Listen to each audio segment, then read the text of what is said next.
Welcome everybody to The Candle Enthusiast.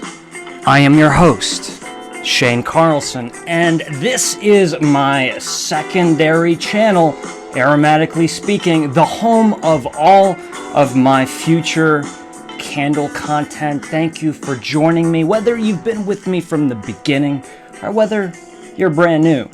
We have a really fun live stream today. We're going to be looking at, I don't think I've ever done one of these before.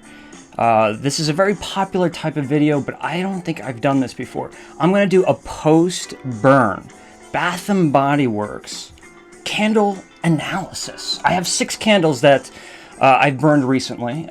Some of you may or may not know. I am a candle enthusiast. I grew up with Yankee Candle. Yankee Candle has been part of my life. I branched out over the past decade to small batch candle companies, really large candle companies, but one candle company that you guys always want to hear me talk about, the biggest request I get, is Bath & Body Works. And we can include White Barn in that as well. So I made a promise to myself, a promise to you, that this year I'm going to learn everything I can about Bath & Body Works and start producing videos on this company that is, let's face it, it's a major, if not the most, the biggest player in the candle industry. At least it's up there in the top 2. Let's say. So let's jump in this right now, because as I always say, I don't want to waste any more time. Just to set things up though, I have been burning exclusively Bath & Body Works candles over the past month, just to get a sense of performance. Also, I've been doing experiments. I burn these candles in small rooms. I bring them to, bigger, loftier areas and try to see what these candles can do as far as carry. To me, carry is how far the scent will travel. Intensity, how strong the scent is. And also varying degrees of dynamics. What I mean by that is we've probably all experienced candles that on cold we smell them and we get all these different notes. But when we burn them, maybe it's only 1 or 2 of the things that we smell that really shine through. So dynamic range in sensory evaluation is always crucial. So I think from my candles, from these personal experiences that I have a pretty good understanding, at least in my, I guess it would be it couldn't be anything other than my opinion. So let's do this. First step is to pull you folks up, and because we are going live, so talk amongst yourselves. Also, I'm going to open this up at the end here for a Q&A. I'll talk about that as we go forward, because I've had a bunch of you folks send me over questions.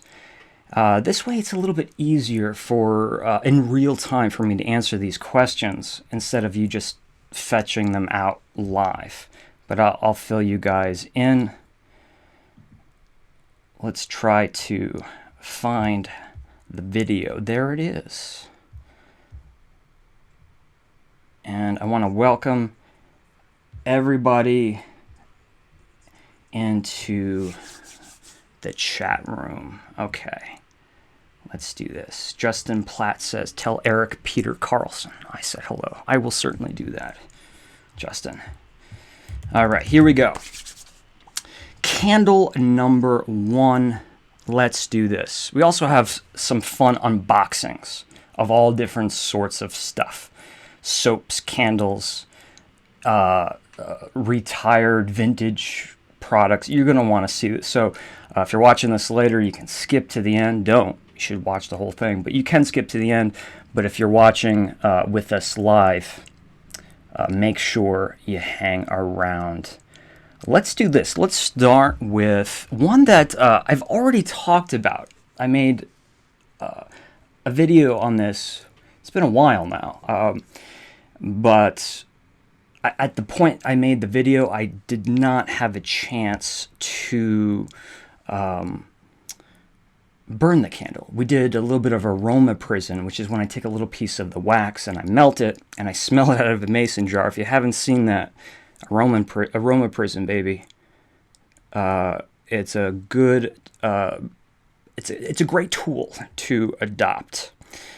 Let's take a look at this one. This is going to be, I have a better picture for you, but strawberry pound cake. This came in the Bath and Body Works label. That's that kind of pop art label design, the collection that we've been seeing since the beginning of the year. It smells. My nose is nowhere near this, and I feel like strawberry pound cake is all around me. But as you can see, I really got down to the nitty-gritty here. I really almost capped this off. This was also released in the White Barn tumbler, the frosted pink jar. And one thing I have to notice, and I can't take credit for this comment, I'm trying to think of who said it at the moment, but I came across a comment online where someone said the two jars, maybe this is normal for Bath and Body Works and White Barn, but like I said, I'm still learning. You guys are teaching me about this company. I smelled these side by side, the White Barn and the Bath and Body Works, and there was some variance between the two. This one, you know, I talked about that bag of frozen strawberries that you leave out to thaw, and then what you have left is that syrupy, concentrated, candified strawberry aroma. You know, all the strawberries are a little bit squishy, but it has that reconstituted smell. It's so specific. It's far different than fresh strawberries, which I think is in the description of this candle. It is fresh strawberries, and nowhere do I feel like it walks on a candy-esque, at least a popular candy strawberry. If there's a strawberry candy that tastes the way this smells, let me know. But definitely not a candy strawberry, that frozen strawberry that, you know, I said this, I think this candle really could have been, and maybe should have been, called strawberry shortcake, for two reasons. One, because of the whipped cream, that association that I smell on this candle. To me, it brings me to strawberry shortcake. And we'll go over some of the other notes that I had on this candle, but from the Facebook, the Candle Enthusiast Facebook group, Stephanie made a comment saying that this candle deeply, nostalgically reminded her of her, I don't know, was it a scratch and sniff? I don't think it was a scratch and sniff, but the vintage strawberry shortcake doll that I do remember being an aromatic doll. I don't know if you smelled her hair. Did you smell her face? I don't know what part exuded strawberry aroma, but she said just deeply reminded of this candle, reminded her of that experience, brought her right back to childhood in a great way. Now, the White Barn candle, I even walked up to a White Barn associate. This is not a lie. I walked up to White Barn associate. I said, look up. I said, look up here. And I had her smell the pink White Barn strawberry pound cake. And I said, if I told you that this, I let her smell it. I told her, if I told you this was a red velvet cake candle, would you go along with me? And she said, yeah. And I said, why? Well, she said, I smell vanilla, I smell cake, I smell a little bit of cocoa. I smell that decadent, rich cream that's on top of the red velvet cake. And I couldn't have asked a better associate, because this was exactly what I was smelling. And then I showed her the label, and they know I'm not making fun of the candles. They know I'm just geeking out, and they're always happy to geek out along with you. But we did kind of come to this consensus that there's definitely, at least on cold, two different aromas of this candle. There's some variants. Now, if you burn these candles, maybe they smell exactly the same. The White Barn candle has pink wax. Maybe that requires some form of different mixology. But I feel like it's important to say that before I start breaking down this candle, because maybe you have that other candle and that's simply not my experience. So revisiting this candle, Cool Whip. I've said this all before, and I use Cool Whip a lot on my candle evaluations. But there's that confectioner's sweetness. I mean, there's not many ingredients to Cool Whip, right? There's no dairy. I don't think. No, there's no dairy. It's just sugar. It's confectioner's sugar, egg whites, vanilla extract, and it's whipped together. And for me, it's super nostalgic, and it doesn't cross those lines of frosting like birthday cupcakes, buttercream, whipped cream, or not whipped cream, cream cheese frosting.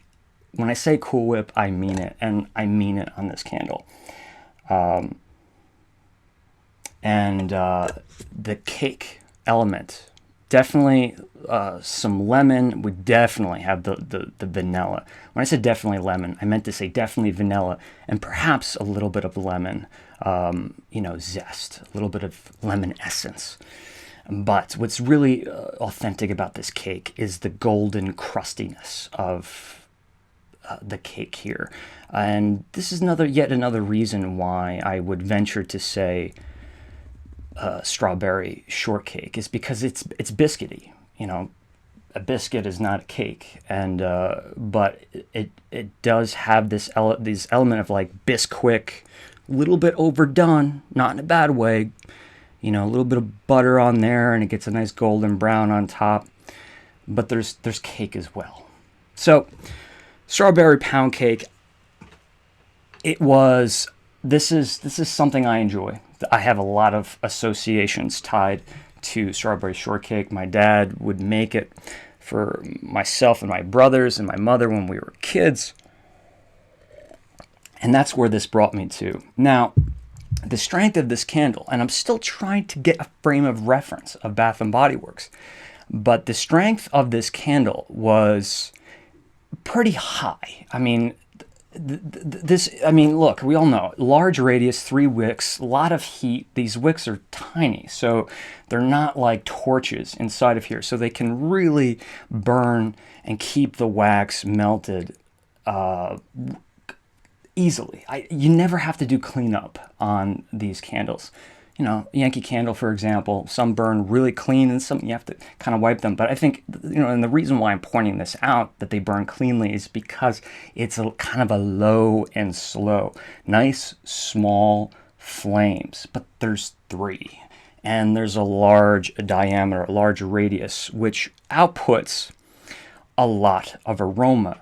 Here's the thing, and this is why I do not use the word throw. I'm sorry. I do not use that word. I don't think it belongs in our repertoire, our vocabulary. Repertoire was not the right word to use at that moment, but I went for it. It's not. Throw encapsulates several different variables. I say this all the time. It's one of my biggest pet peeves. When we talk about throw, we're talking about intensity. We're talking about how far it travels, or how strong it is while it's burning.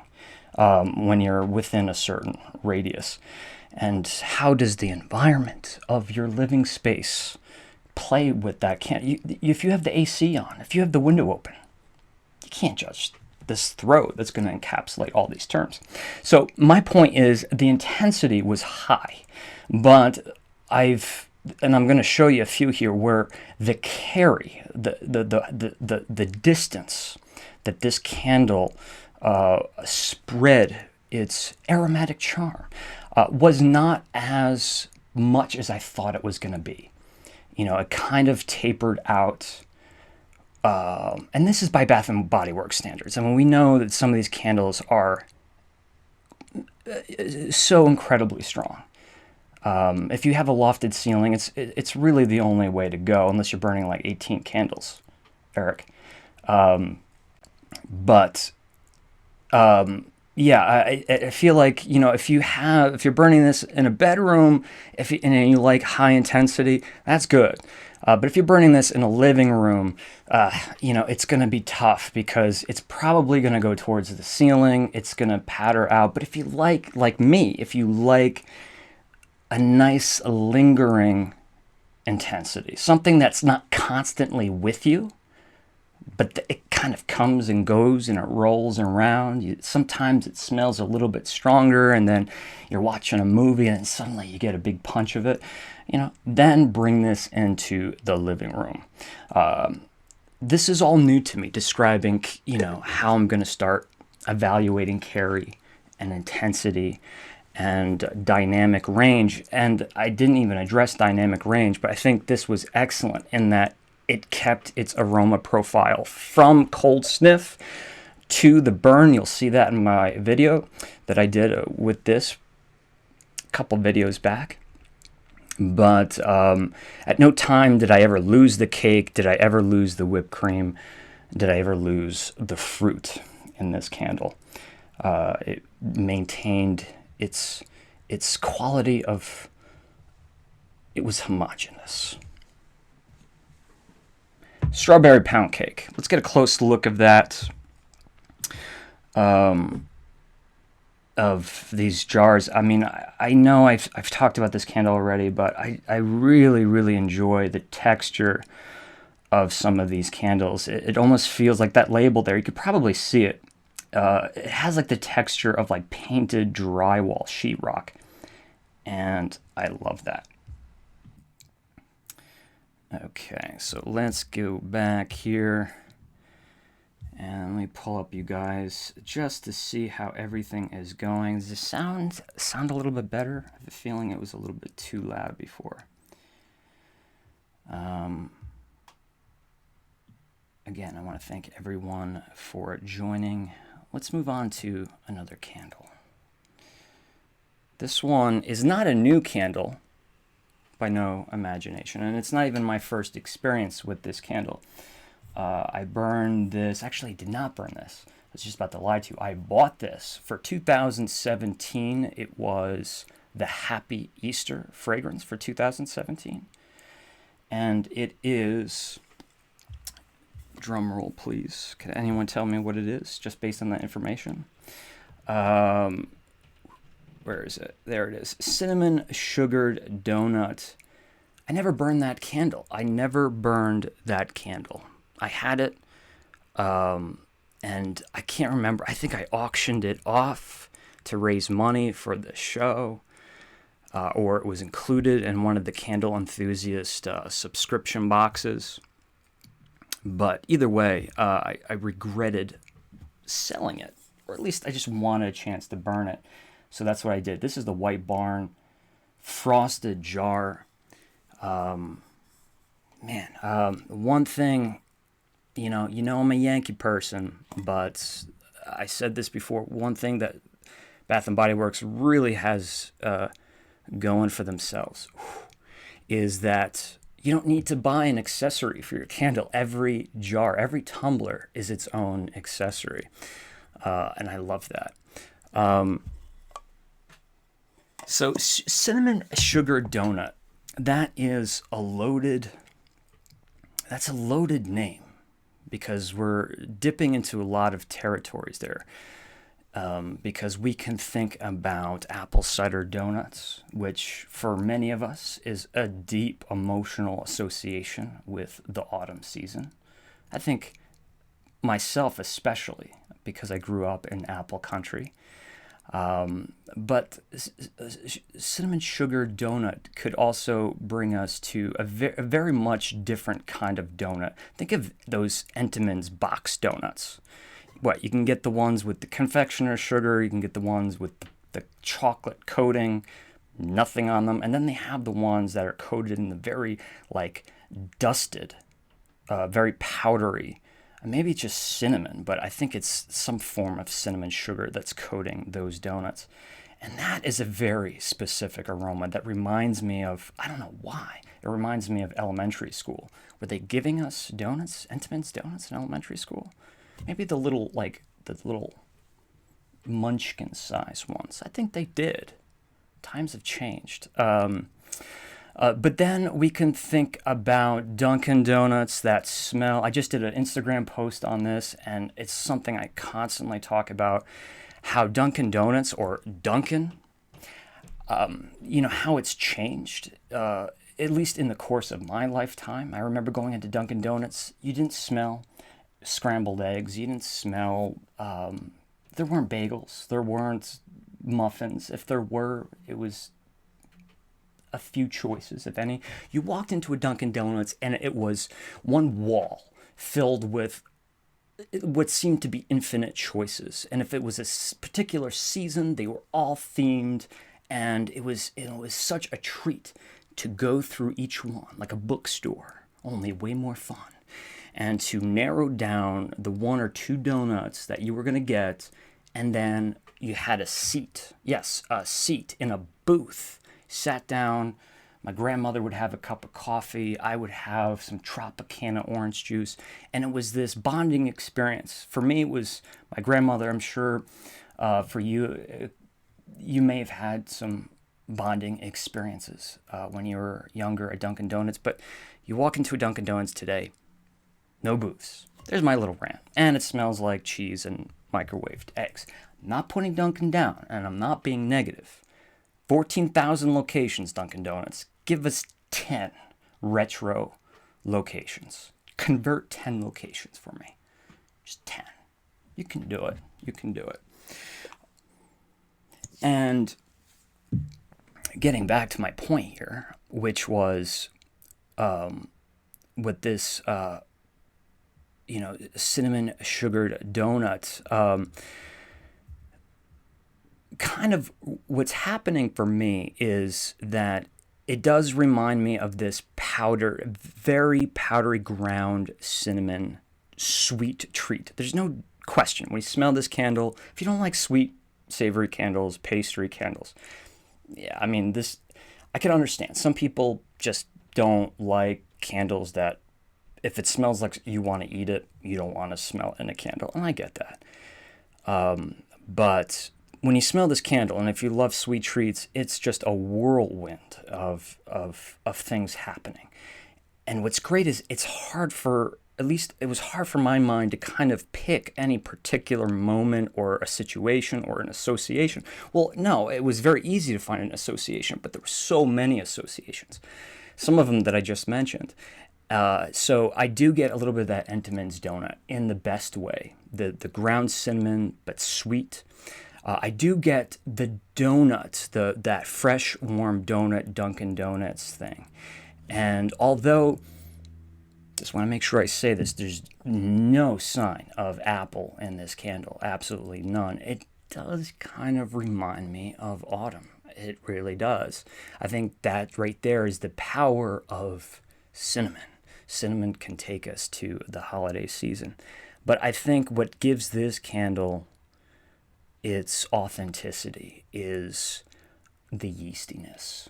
Oh, yes. And if you're saying, well, gee, Shane, that sounds gross. No, embrace it. Be curious. Yeast. We all know the smell. Well, maybe we don't. I don't know. Maybe I'm assuming all of us were raised with dough rising in the kitchen. Rising?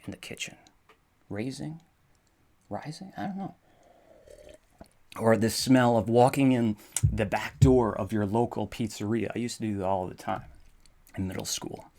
That smell of yeast, or if you work in fermentation, you work in producing beer, or you know someone who does, or producing wine, we know that smell of yeast. But that fresh out of the oven loaf of bread, you rip it, the steam comes out, there's that elasticity. It's not raw, but there's still an elasticity to that bread.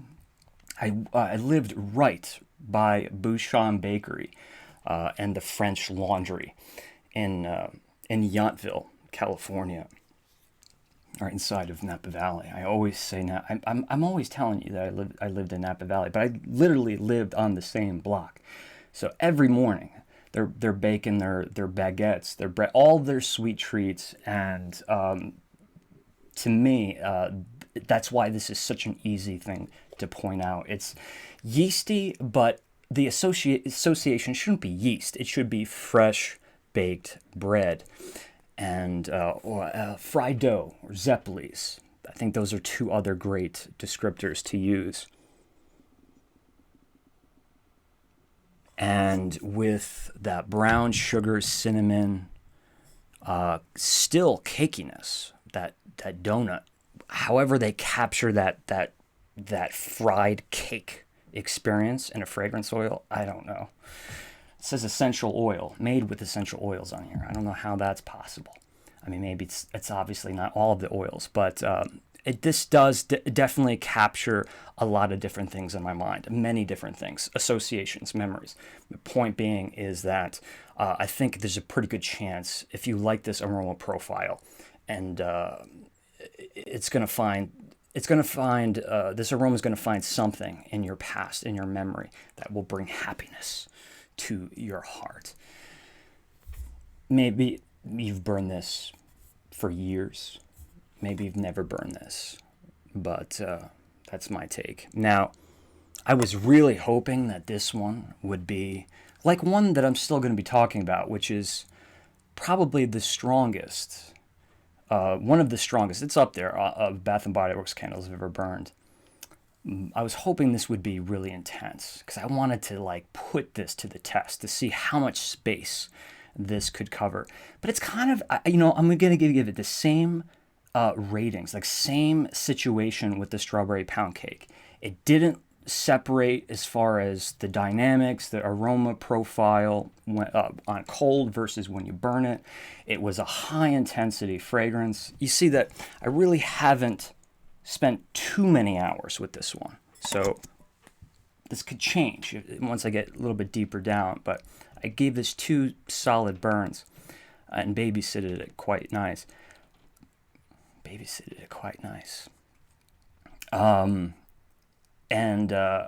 So same situation, small room if you like high intensity, or bigger living room if you like that lingering, that soft linger. But I was thinking that this was going to be a monster, and it wasn't. Now, that's this pour. Every other pours can range. A certain release can be different. Maybe that 2017 Easter would have been different. But let's read the fragrance notes on these, just so you guys don't kill me.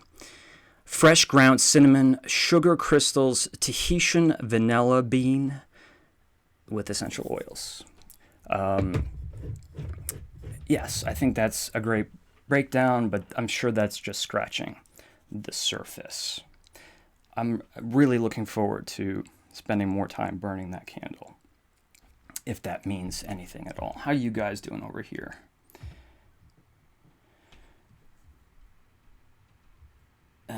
Can't wait for Halloween videos. Well, you guys are going to want to hang in to this live. I have a little Halloween treat to show you. But Halloween season gets earlier and earlier every year for you candle guys, folks. It's usually 4th of July. Anytime after the 4th of July is fair game for Halloween. But man, I'm astonished at the loyalty some of you show to Halloween. Just popped in and had to go smell a cube of fresh yeast in my fridge, says Amanda. Hi, Amanda. Love baking, but it's such a special scent. Not pleasant, not unpleasant. It's such a special scent. Not pleasant, not unpleasant. Did you mean specific scent? Yeah, I think it's a scent that any scent in high volume can be nauseating, but lower that intensity and integrate it with other aromas. Nice stuff. A good Chardonnay has a good young Chardonnay, I should say, still has a lot of yeastiness on the nose. That's why a lot of people describe Chardonnay as buttery and biscuity, because they sometimes pick up that yeast. Just put in a new furnace filter, says Eric. Let's get back to these candles. All right, let's just go to the strong one. This one, I'm not going to censor myself here. I never really censor myself, but it's weird because I'm talking about my personal experience with the candle, where usually when I evaluate candles, I'm trying to communicate the aroma to you, but I guess what I'm trying to do now is communicate my experience that I've had with these candles. This one is not new. This is PB&J, peanut butter and jelly. I burned this a whole bunch of times, but this is one that I can put it on for 10 minutes, and then I gotta switch to a different candle. The first time I lit this candle, it's been a while now, but I had it in my bedroom, and I mentioned this to a few friends. I felt like I was breathing in the fragrance. I've never really had that before with a candle. I felt like I was inhaling it. I mean, we all smell and inhale aromas, but this, I felt like it was like staying inside me. Kind of like when you eat an onion and you can't get it out. Now, that's not bad, but my point is, I could not burn this in my bedroom. I mean, my bedroom's a moderate size. If you have a crazy sized bedroom, that's awesome. Good for you. I have a moderate sized bedroom, and this was just way too intense. But the good news is, you put this out in a big space, a living room, a family room, a media room, and this is going to be, that consistent high intensity candle that's welcoming, that's not, I don't think this will really turn off many people. I will say there's something about this candle. Well, one, I should say that let's talk about the peanut butter and jelly. Although I could find things in here to relate to peanut butter, and I could certainly find things in here to relate to some form of jam or jelly or preserves. I really think the last thing anyone would think when they saw this without seeing the label is peanut butter and jelly. But to be fair, we do see this gourmet donut on the label here. Let me switch, see if we get it down here. Or I could just show you the stock photo. Let me show you the stock photo. It's probably easier that way. But, yeah, I mean, we see that, this was an autumn candle. I was going to say it looks autumnal. It was released in autumn this past year. We see crushed nuts, we see some kind of frosting, and then we see an opaque jelly, whether jelly or drizzle on there. So definitely some liberties taken with this candle. I'm okay with that. I don't think a candle has to always stick by its name completely, but I just don't think peanut butter and jelly comes through. Anyway, so my experience was there was something very authentic about this candle, but at the same time, I could not identify it. It was like it smelled so real, but I couldn't really figure out what does this really smell like? And there was something about that. And tell me if this has ever happened to you, because this is probably the first time it's happened to me. That it, because of my mind not being able to figure it out, and that's weird. That's weird for me, because you can give me any candle and I'll give you a story in 5 minutes. But I just could not decide what this reminded me of. So it was authentic, but something I could not place. And there was something that was a little bit disturbing about that. Disturbing, I did use that word. It was disturbing. It felt like I was smelling a treat that was perhaps produced on planet Mars. I didn't feel like I was at home. Again, the good news and the moral of the story, at least for me, when I brought this out to a larger living space, in this case, it was a friend's house, and we burned this for a while, and it, it was lingering in the kitchen, in the dining room, by the TV. I mean, it was everywhere. And that sense of, of like, what is this? Like that, having to figure it out in my mind kind of went away. It was a pleasant smell. And unlike the last two, I do find that some of the ingredients in here shine through. You get a little bit of the fruitiness, but then that fruitiness will go away. And then it's just super savory and buttery and loaded with cake. And then sometimes you almost feel like you're smelling like some form of coffee bean or something that you would smell in a coffee shop. A coffee bean with a mixture of some kind of sweet cream or syrup of some kind, meaning there was more of like a nuttiness coming through. So I like that. I call them shapeshifters when you get this play of the ingredients, some kind of come, some kind of go. It's almost like when you put on cologne or perfume, there's an initial smell, and then there's that smell that evolves or devolves, depending on how you look at it. The dry down effect of good perfume or cologne, how it changes the longer you wear it. And I was definitely getting that on this candle. So my takeaway, small rooms, I wouldn't even recommend it unless you really want to invite this candle into your lungs, your rib, chest cavity, big space. Who disagrees with me? Who's had a different experience? Who thinks it smells like peanut butter and jelly? Don't be afraid to disagree with me. This is part of the fun here. Share your thoughts in the comments below or in the chat area where you guys are right now. This next candle was an autumn release of this past year. So don't get this confused with some of the other banana aromas that are currently on the shelves.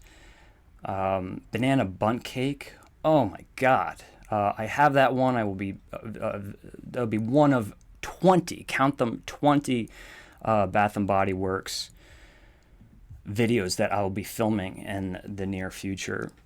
I bought a lot of candles, folks.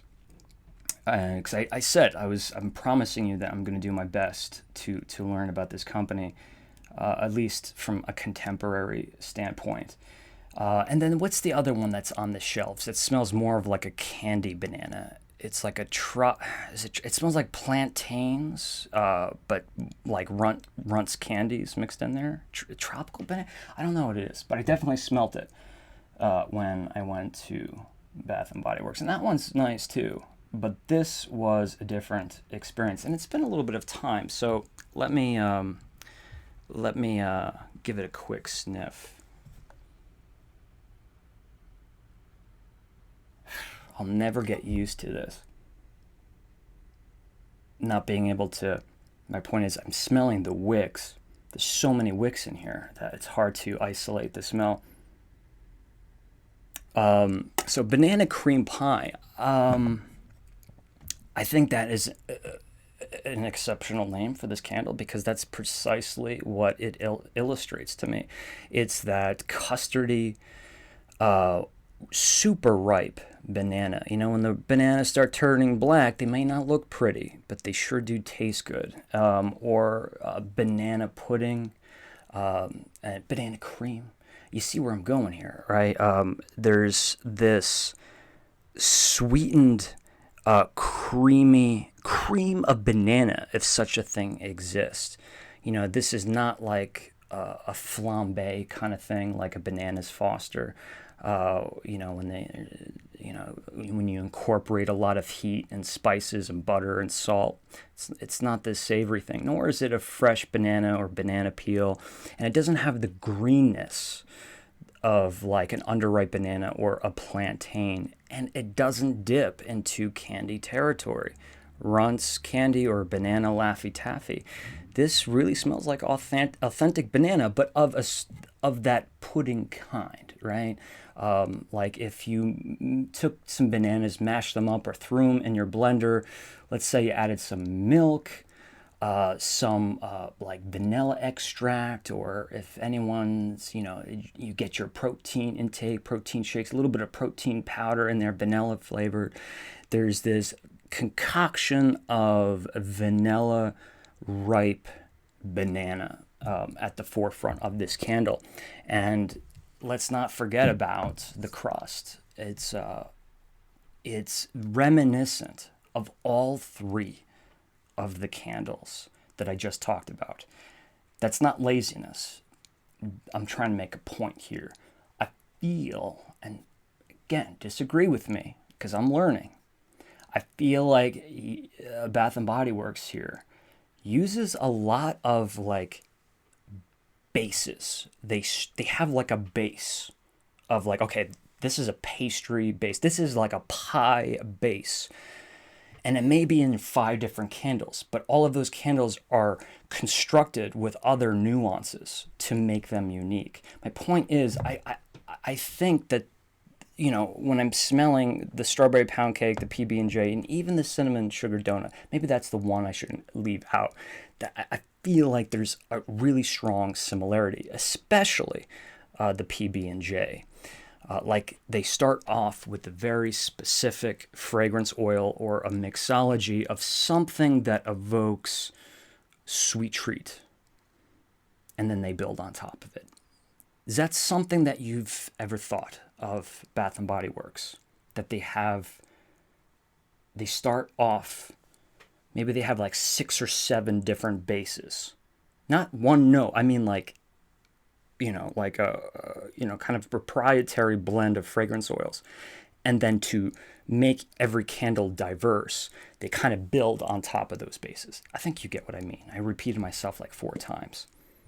But I am getting that, and this is what the pie is coming through as. I'm getting that smell that I couldn't, that smell in the PB&J that I couldn't quite figure out what I was smelling. I couldn't identify.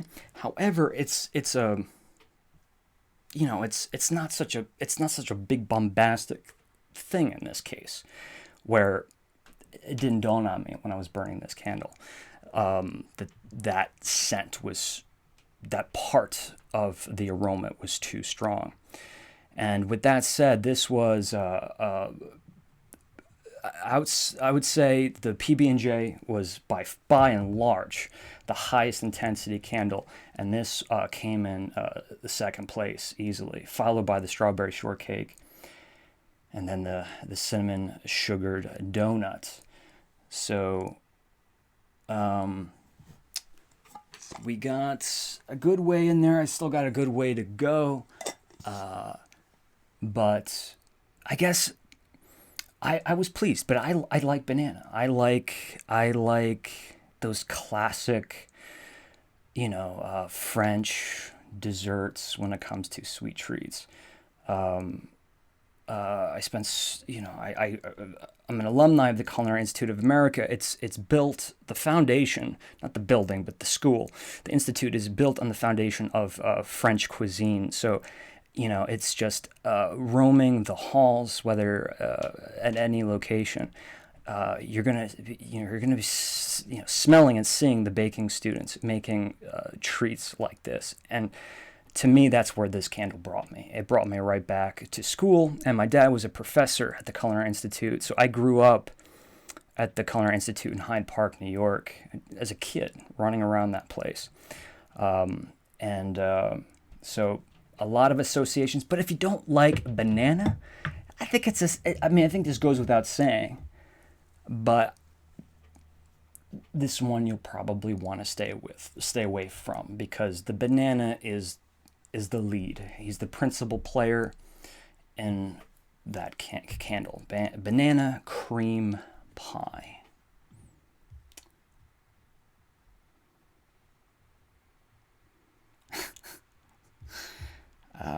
Reading the comments. Eric, what can I say? What can I say? We got one more candle, Bath & Body Works, but don't worry, we got other stuff to talk about. We might run over time. I'm in no rush. I got all my work done today. How about you? Are you procrastinating? Talking like the Three Stooges now. Next candle on the list. This is an oldie. It's not an oldie as far as fragrance, but you'll notice that vessel is quite old. Depends on what you call old. This was a part of the 2017 Hit Refresh collection that was released just after Christmas in 2016. But it was the collection eventually ended up being 10 candles. Some of them, I think most of them are still around. And even this one was still around. Georgia Peach, when I went to Bath & Body Works / White Barn last week and picked up more candles. But I had this on my shelf since I did my evaluation back in February 2017. I think that's when it was, February 2017. I was in Lake George. Weird video, because I'm like in some random hotel room. It was the same night, or same stay. I don't know if it was the same night. It was the same stay as when I did the Fort William Henry Ghost Tour. So I was at the Fort William Henry Conference Center Hotel. So this has been on my shelf. I loved this candle cold. It smelled like peach schnapps, but there was something really fun and youthful about it in the sense that it smelled like some kind of fruity lip balm, like peach lip balm, peach candy, peach Jolly Rancher. There was such a high authenticity to this candle, even down to the peach skin. Yes, the actual skin and the pit. Laugh if you will, but two different aromas, a lot of aromas going on in a peach, nectarine, apricot, and the skins and the pits have very specific smells. So this was not only authentic, but it transcended just the peach and went into this territory of the peach schnapps and the candy side of peaches. Wonderful. Wonderful. So it's been sitting on my shelf. I pulled this out a few weeks ago. I burned it a bunch of times. It still smells heavenly. Heavenly. It really is beautiful. It makes me thirsty. It makes me want candy. And it makes my house smell fantastic at the same time. However, and this is where you guys can chime in, although this candle is several years old now, and maybe this has something to do with it, this really did not perform aromatically, and I tried everything. When I call myself the candle enthusiast, some people may question whether if I'm trying to be sarcastic or if I really mean it. No, I didn't give myself the name candle enthusiast. It was given to me, and not even in a pleasant way. It was given to me by my coworkers because I took candle burning so seriously. I tried every kind of experiment in my apartment to see when I was having a problem with candle, what was better? What were all of the variables? How could I tweak them? And how could I make a candle burn perfectly? And every candle's different, just like so many things. A glass of wine, that's the association I made with my coworkers, just like every glass of wine. Every candle's different. And you really need to develop these tools of figuring out, okay, well, if it's not putting out aroma, this can't just be a quality control issue. There's got to be a way to fix this. Maybe it has something to do with my apartment. But as much work that I put into this candle, I just came to the conclusion that this was, for Bath & Body Works standards, this was a light plus candle aromatically. intensity-wise. You step 10 feet away from this candle, it's just a vague sense of peach, maybe. That was my experience with this one. So does that mean these candles don't have long shelf lives? Or does this mean this particular fragrance, the Georgia peach, is not one of high intensity? I'm okay with not high intensity, but these range. There's, usually with like something like Yankee, for me, it's like low, medium, high. That's it. Where I feel like I need like a 1 through 30 with Bath and Body Works, like a chart 1 through 30, because there's so much variance from fragrance to fragrance. And I see now why folks who purchase Bath and Body Works candles, it's such an important thing to talk about intensity. More or less, when I buy a Yankee Candle, I know what to expect. And if it's not performing like I think it should, there's ways that folks have taught me, you guys have taught me, or things I figured out for myself how to make them perform better. And usually has nothing to do with the candle. It's what's around you. But this candle, as juicy as it is, as ripe as it is, as powerful as it is cold on the nose, it just wasn't doing it for Bath and Body Works standards. If anyone's burned Juicy Peach, now retired by Yankee Candle, very similar aroma profile. I would say the Georgia Peach on cold is a little bit more complex, but that Yankee Candle Juicy Peach was a low intensity candle as well. So what is it? What is it? You guys tell me. You tell me. Take your time, Shane. The longer the streams, the better. Well, thank you. I appreciate that very much. Omega Red. But that does conclude the Bath and Body Works post-burn. Oh my God, wait a minute. I put 6 in the headline. There was only 5. That I feel like a criminal.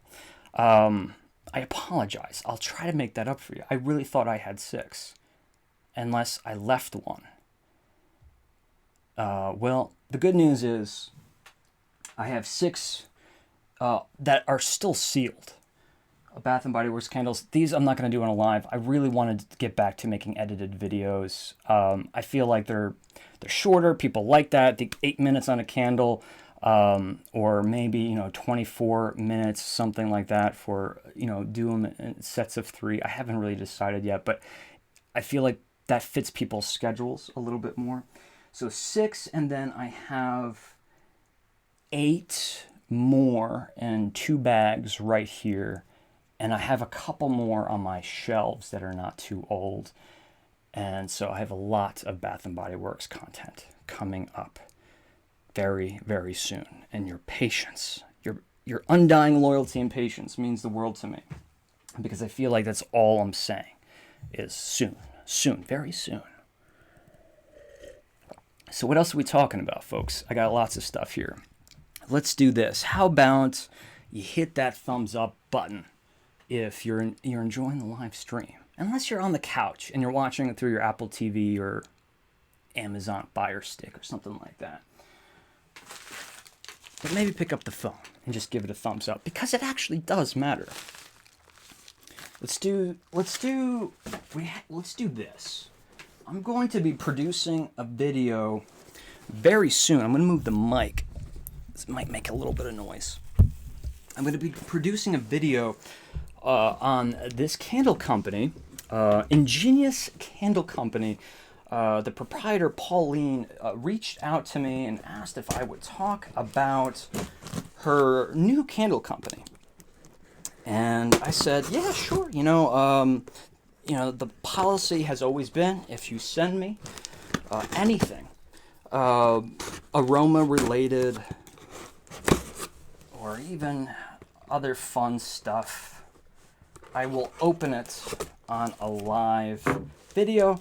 But Pauline and I have had a conversation, and it looks like I might be highlighting, not a sponsored video, but I may be doing an edited video as well, because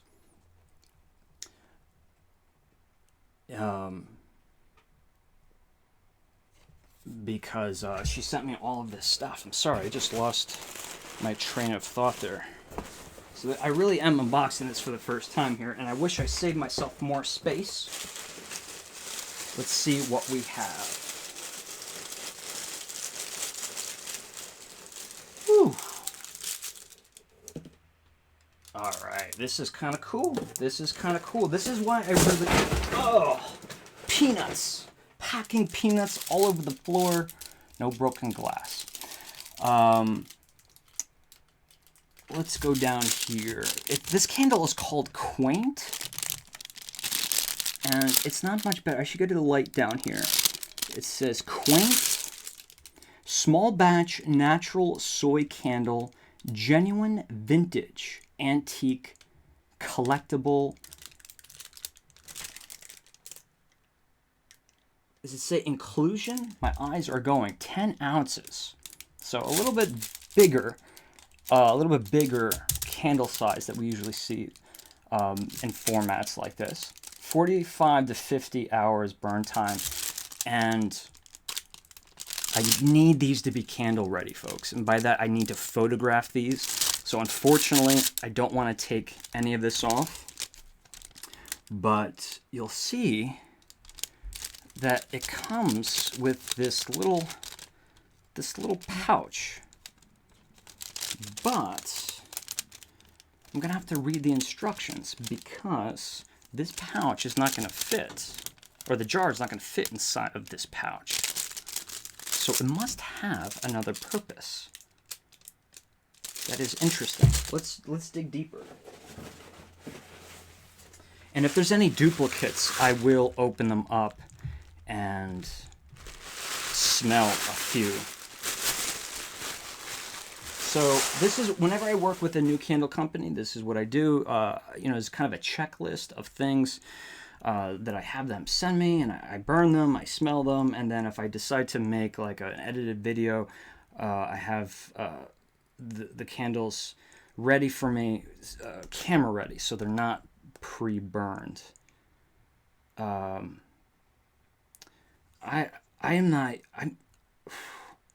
What is this word? Help me out. I want to type it in. E-O-C-E-N-E. Why don't I know this word?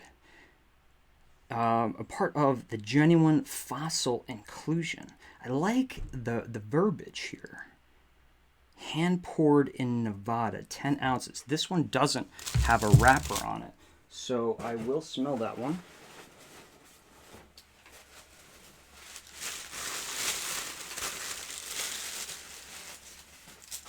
Gemstone.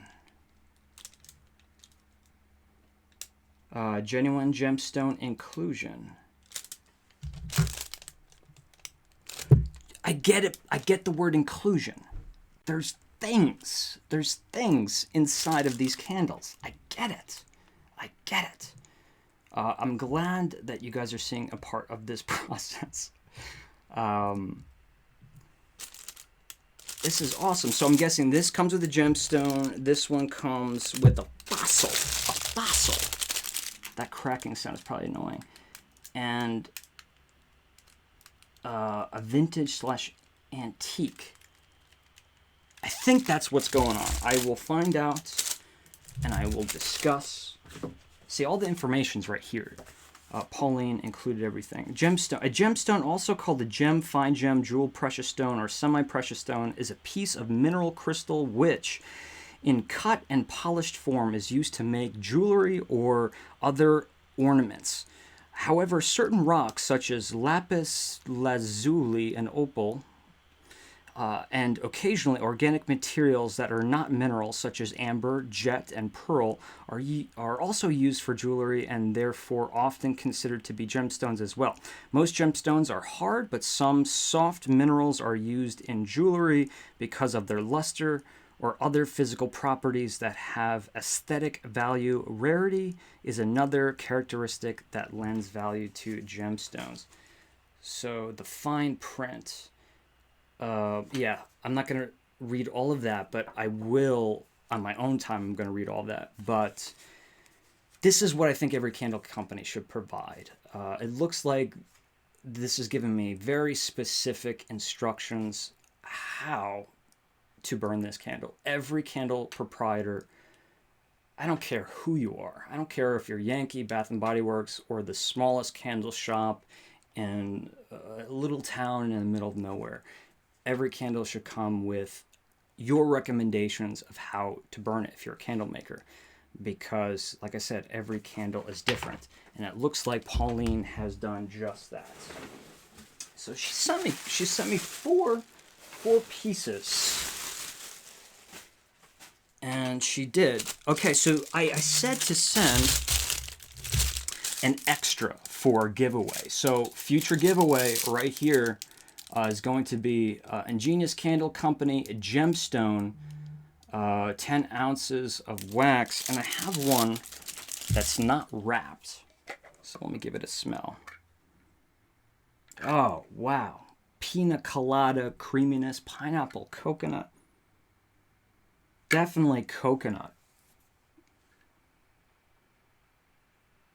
Lotion rich. This is, wow. This is like a luxury. It's got a luxury bathroom situation written all over it. And that coconut, it's got that peppery quality. You know what I mean? Like coconut, can sometimes just be like shredded coconut. Sometimes it's like coconut cream. But like the coconuts that we find in body sprays that we use in the summertime, or in like even like high quality suntan lotion, stuff like that. That coconut has this spice to it. It's a little bit peppery, and that is definitely coming through in here. But a warm side of, some form of amber, white musk, and at least in my initial sniff here, what's brightening up this candle, because it is bright, probably a little bit of citrus, and if it's not just the citrus, what my mind is filling in the gaps and saying is pineapple, and it's bringing me to this pineapple pina colada beverage, frozen, of course. I always do my pina coladas frozen. Well, not completely, slushy form. And cherry on top. And but it's also bringing you to that luxurious bathroom. I want to be very careful not say spa, because this is not overly floral. To me, my association with spas are a little bit more of that amber soap and a little bit more of the floral driven, like lily of the valley, stargazer lily, gardenia, geranium, things of that nature. But this is really, really pleasant.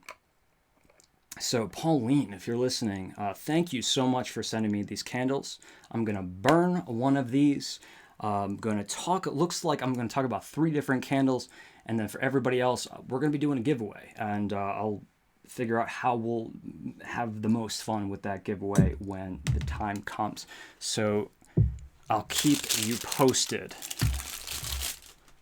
And let's see if there's a little place where I can send you. I have to look through the box. I'm trying to think of how you folks can purchase these candles. What I'll do is I'll put it in the description below when I find out how you folks can shop Ingenious Candle Company. We have other things to talk about. I just read. Okay, so Eocene epoch. Man, why don't I know these things? And I took geology in college. I didn't get a very good grade in college. Is a geological epoch that lasted from about 56 to 34 million years ago. It is the second epoch of the Paleogene period in modern Cenozoic era. Cenozoic era. Wow, it's like the first day I've ever spoken. That's what it feels like. I just cannot get words out of my mouth. Let's open more things. We got things, so let's open them. Let's not stab myself in the chest. And I know this is a paring knife, but if you can find my pocket knife, I won't use the paring knife. Can't find my pocket knife. Ooh. Well, this is a very aromatic experience.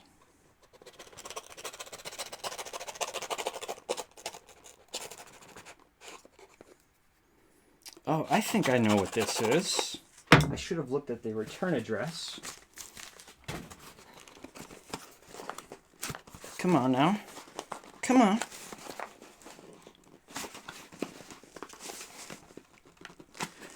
The box. It's my first evaluation. Oh, I was just doing it wrong. I take that back. I was about to make fun of the box. I was pulling on the wrong side. Aha! Welcome to Jurassic Park. No, not today, friends. Welcome to Bearville. And look at that dude. Oh, good Lord. If I was just walking around a field, like that field, and I saw this guy, he's built. And this is a big man, and he's got that full beard. And I don't know if you can catch that expression on his face. Look at that watch. That's a very classy watch. You know that watch costs money. I would be kind of intimidated by this guy. I would hope he would be in a good mood because he's a pretty big guy. This is, if you're not familiar with Bearville, this is a soap company. And although veering away from candles, the opportunity presented itself. How could I say no? I'm going to do an edited video evaluation. I have to figure out a fun way to do it. Of soaps. I have lots of friends that I've become friends with. A lot of acquaintances and friends that I've over the past few years who have soap companies. I'm about to release an edited video on Asia Luna, a candle company here in upstate New York, on the main channel, The Candle Enthusiast, very soon. They make lip balms, beard oils. They even make the shampoo that I shampoo Elsa with, my dog.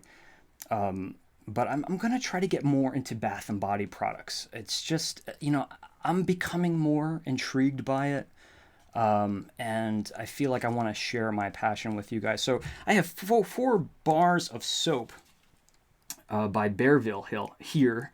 The first one is pine tar and balsam. Pine tar. How could you not be intrigued? I'm not going to open up all of these, but I definitely do want to show you the aesthetic here.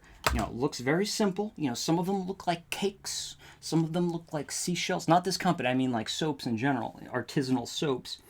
But there we go. It has this tree bark look to it. And otherwise, it's very simplistic. I like it. It's symmetrical. They make a lot of soaps that are swirls, so there's other patterns. They have exfoliating scrub bars that have different designs. But again, pine tar is something you might be a little bit scared of.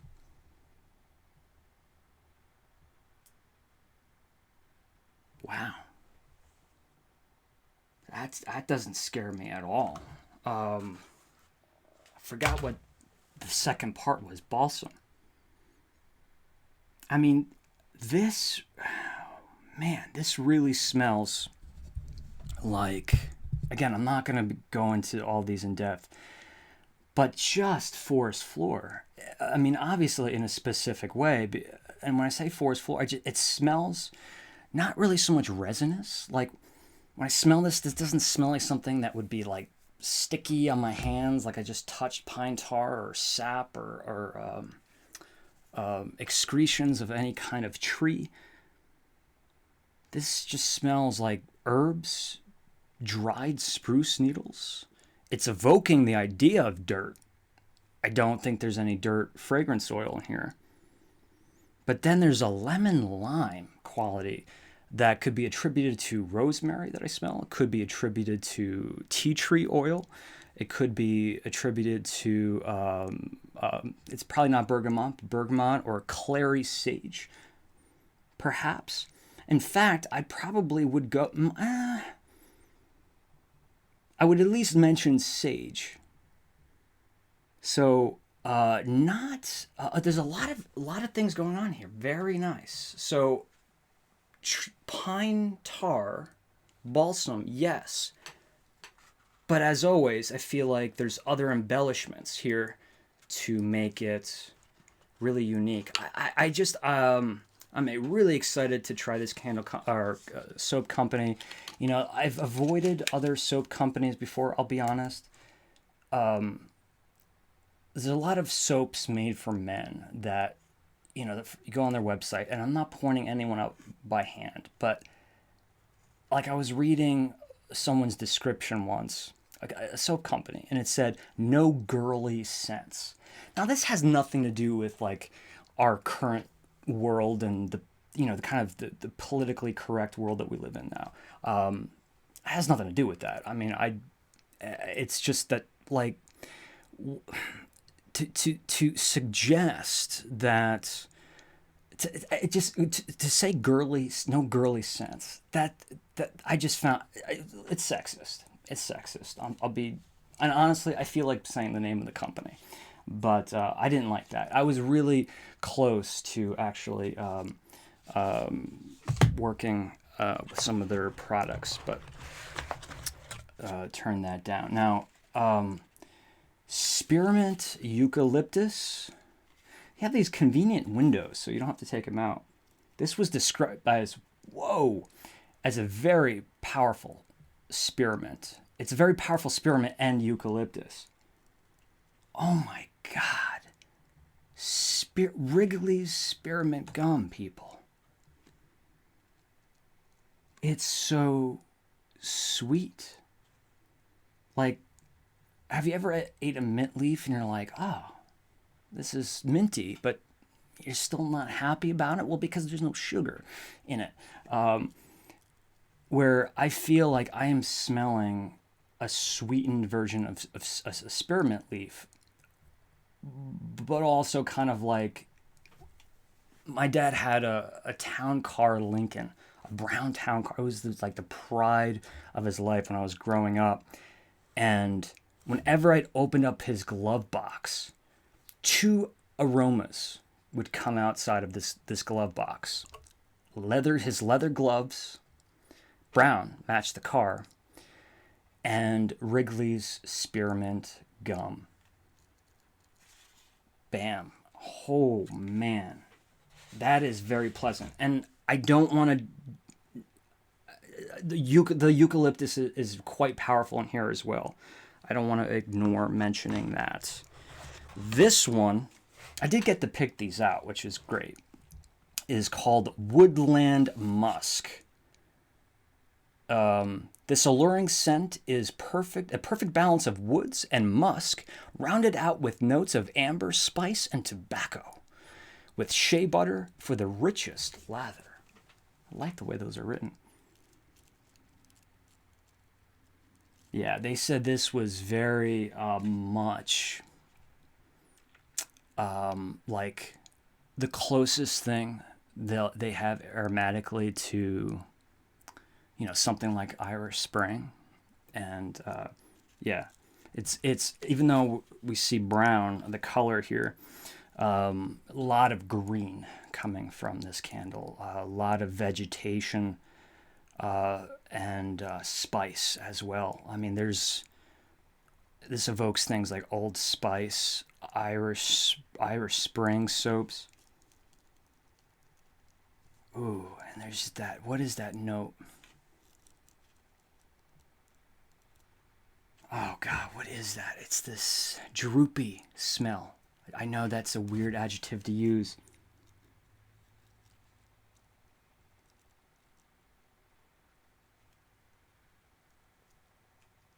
I'll get it. Hold on.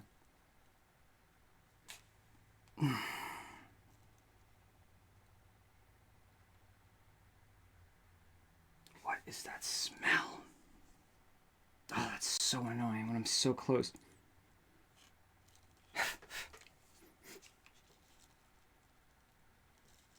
I even smell some alcohol. I'm not gonna get it. But the best thing I can come up with at the moment is like a molasses. That I know there's something so original flavored Listerine. Whatever that flavor is, like the gold yellow, it's just called original Listerine. That's the only flavor I think they had for decades. Whatever that smell is or taste is, it's not pleasant to taste. I never liked it, but the smell was actually quite nice. It smelled kind of like a barber shop in many ways. That's the smell. But I think what was getting me there is also I do smell a little bit of like alcohol. Like there's like aftershave in here, which is kind of cool and surprising at the same time. But some that molasses in there to sweeten things up. This is going to be fun. Should I do the video in the shower? Like keep it G-rated, but should I do it in the shower? I don't know if I should ask you guys because I don't want my feelings to be hurt. Is it so much to want to make a video in the shower? I'm just kidding. Oh, dear Lord. Halloween lovers, listen up. Halloween lovers. And others, campers. If you're a self-proclaimed cowboy, maybe you want to listen up. Cowgirl. We're not, to me, none of these have been strictly masculine. And they certainly were not advertised that way. Except for I think he owns the company, this guy. I mean, dude, it's like, I want to tell him, like, if you're going to stand there on your business card like that, addressed it to Shane, thanks for your, at least, put someone like modest behind you. Like, get like Pee Wee Herman on this. If Pee Wee Herman was on that card, I'd be like, yeah, you know what? I can live up to Pee Wee Herman. All right, so go to your barbecue shop, your grilling shop, buy all of your wood chips, your hardwood chips, your cherry, your mesquite, your hickory, whatever you use, your oak. Take them all and set them ablaze, and then take the charcoal, break that up into pieces, mix it all together, and this is what you'll have. This is called Campfire charcoal. And would you take a look at this? This is a legit, they have several charcoal products. They have unscented, and I believe they have one called charcoal spice. But this one is called Campfire charcoal, and that's exactly what it smells like. It smells, I know I said the hickory chips and all that stuff. It smells like the barbecue, but don't let that turn you off because it really does smell like summertime. You're camping. We did it a lot when we were kids, growing up in apple orchards. We would just get a bunch of us together, find a quiet place. I'm not suggesting you kids do this, but we would set up a responsible little fire and sit out and tell ghost stories. This is what we did in high school. That's tame compared to what other kids do in high school, I'm sure. But this does remind me of that. It really does, especially if it's a little bit rainy outside. Like there's a little bit of moisture in there. It's summertime, and there's you get this really perfumey, really fragrant, billowing clouds of smoke. That one is interesting. Would I want to smell like this? Yeah. I mean, for many years working in the wine industry, I couldn't have a fragrance. I had to wear everything. Hair product, deodorant, shampoo, everything had to be scentless because it would interfere with both my evaluation of wine, but also any wine buyer or wine director, or even just patrons of the tasting experience. So to me, that kind of gives me like the heebie-jeebies. Like, oh my God, you're really gonna smell like Campfire when you use that soap. I think you will, but I think in the right setting, I think it'd be really nice. So Bearville Soap Company. They're no small deal, so definitely check them out. I'm looking here. They list all of their ingredients. They pride themselves with using very safe ingredients. I think they're all vegan, and they don't have anything funky in it, and they're upfront with everything that's in the bar. So all good. And, although they are pushing the masculine side, I'm just joking about if this is the proprietor on the card. They're pushing the masculinity side, but for you ladies out there, don't be afraid of that. Embrace it. Embrace it. We've got more stuff to talk about.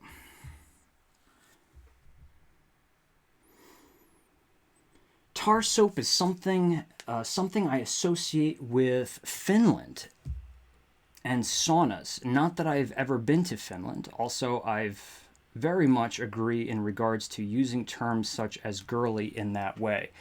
Thank you, Amanda.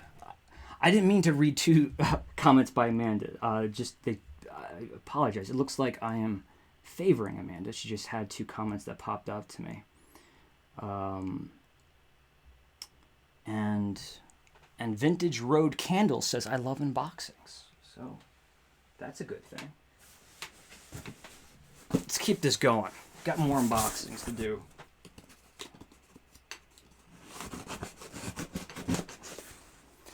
All right, so I think I know what this is. It's a big box for what it is. But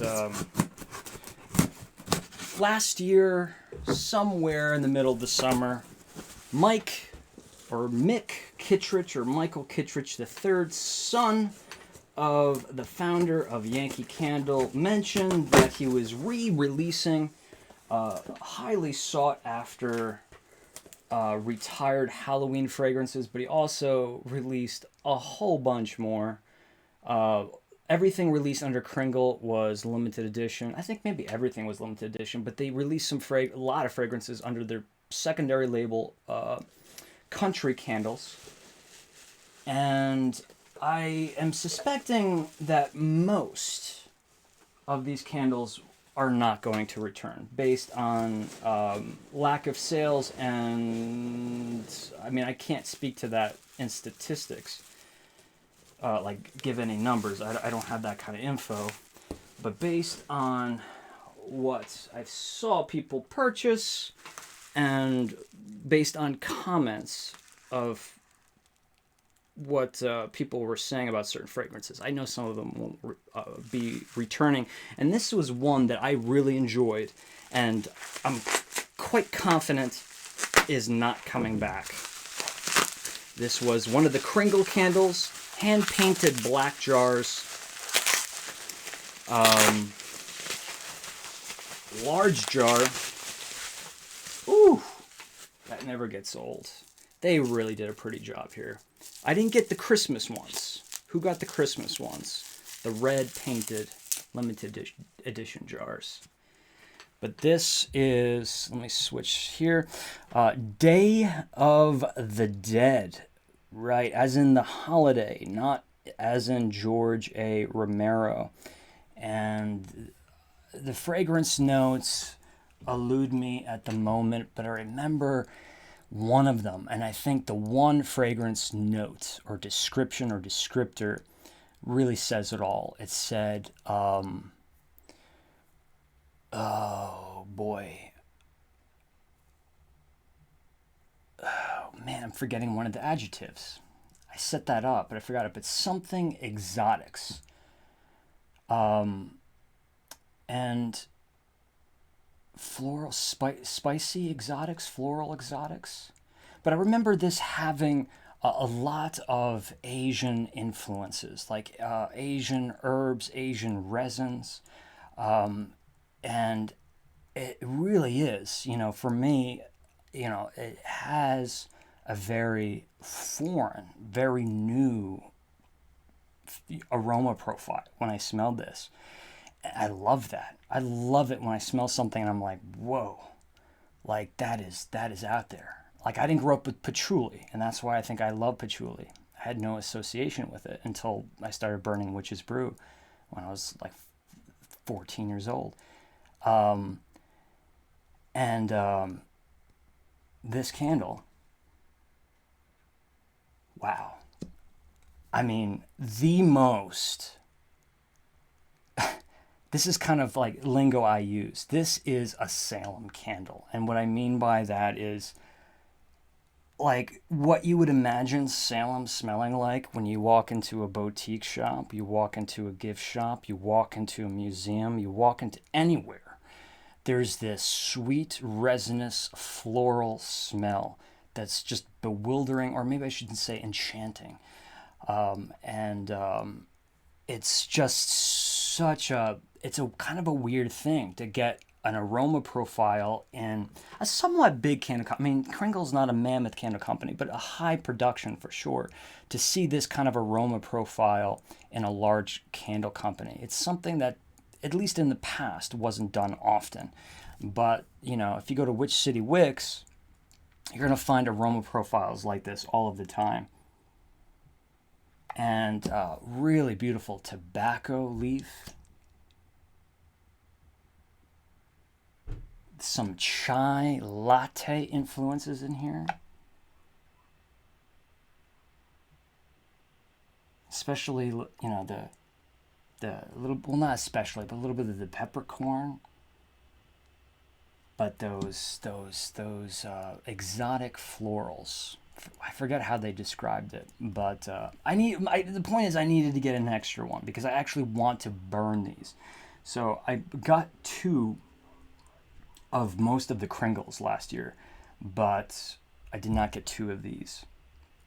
So I will be burning this one, and if it's not re-released this year, maybe we could do, or maybe I can do a little campaign for Kringle and say bring it back. But maybe they will bring it back. But the best guess is that they won't, because I think just based on the fragrance notes and even just the photo, it wasn't one of the top sellers. But maybe it did well in the shop. Who knows? Who knows? And it also might be another candle. A lot of that, not a lot of them, but I know some of the Halloween candles were simply just repackages of existing fragrances that are in the Kringle shop. What else do we got? Now, we're getting to a point where I really don't know the stuff I'm looking at here. What's in here? Because these boxes have been building up for almost 2 weeks now. There's some of them I couldn't share with you. Let's hope this is not one of them. Let's give it a smell. I crossed out the address. I usually do that when I don't want you, if I'm trying to protect like a viewer. Did a viewer send me this?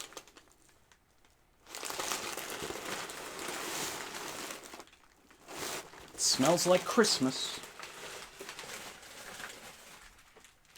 It looks like a candle, and it's wrapped really well. Spreadshirt.com. Get your shirt today. My spiritual animal, Santa Claus. This guy up there. All the prices have been lowered. shop.spreadshirt.com/thecandleenthusiast. We need that. We need the funds, folks. If we're gonna be traveling this year, I can do candle videos, but if we're gonna be traveling this year, whew, I'm gonna need a little bit of help raising some money. So interesting. Huh. You probably want to know what it is, huh? Mistletoe. This is a black band, a Yankee Candle. It won't have the year on it, but let's see if I can figure it out. This would be a 2004 Yankee Candle. So actually not that old. And yeah, I'm getting a little bit better at reading the bottom of these labels. Before, they just clearly had, in 2008 they started putting like the 2-digit year on there. I'm just confused. I had to have purchased this, but the problem is this is lit. Why would I have done that? I have a mistletoe black band. Was I gonna sell this? What was I gonna do with this? I don't know.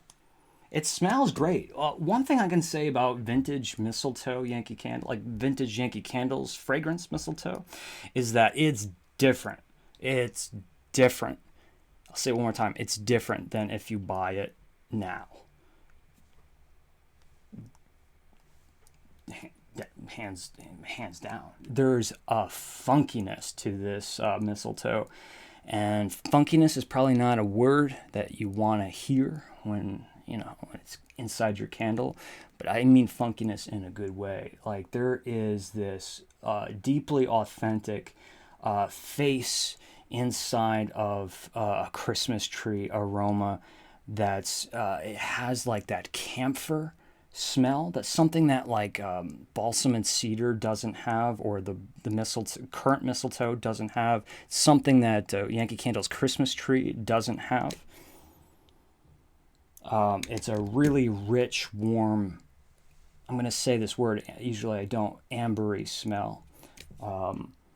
Very sappy, very sappy. So funky in a good outdoorsy way. A candle that I remember really living up to this old-fashioned profile. Believe it or not, it's making it sound like I'm making fun of Colonial Candle. I'm certainly not. But Colonial Candle had one called Fresh Balsam. They sent me a couple of years ago. And when I smelled it, I'm like, oh my God, it's vintage mistletoe by Yankee Candle. I have a lot of these. I have these in medium jars. I have 2 black bands now. I actually have a medium jar up on eBay. That's not a cheap trick. I know some of you are going to look into that. I do have one up on eBay, unless I took it down. Because I see all my eBay stuff I have up for sale for raising money for the channel. It's over on this shelf.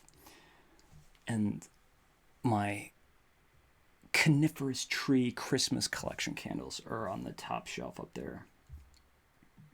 We have another box. Let's do this before we go too much further. Spreadshirt.com, folks.